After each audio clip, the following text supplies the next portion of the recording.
Assalomu alaykum do'stlar, hammaga do'stlar. Mana shu videoni juda ham ko'p odamlar menga tashab meni belgilab yotibdi ekan. Do'stlar, bu videoni ko'rdimda, opa itdek kalta yeydi, unaqa deb gapirgan ekan. 7 ta 8 ta erkakning ichida, ya'ni ro'molsiz. Ya'ni tushunmagan narsamda do'stlar, ya'ni biz O'zbekiston bayrog'ini teparaga ko'tarayotgan odammiz. Birovga bir akalar bir yomonligim tegmaydi-da, to'g'risida bir bexabar hech kim bilan ishim yo'q akalar. Masalan, jangimni o'tkazaman, jangimni qilaman, o'zim ro'zg'arim uchun, oilam uchun harakat qilayotgan oddiy bir reysirman-da, ya'ni bir giroyman akalar. Bunday qilib aytganda. To'g'ri, boshida ozroq PR qildik, boshqa qildik. Hozir chiroy janglar ko'rsatib O'zbekiston bayroqlarini tepaga ko'taryapmiz.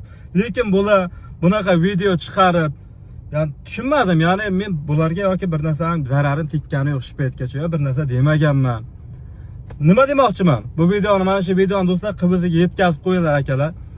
Mana shu videoni ko'rib turgan bo'lsa, masalan, 2 ichiga 2 mihlat beraman.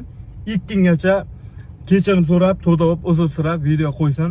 Bo'lmasam, mana shu kelayotgan 2025 tegayapti, 2026 gacha 2-chikundan keyin nimalardir bo'ladi, inshaalloh betonning ichida o'tkazadi yangi yilni.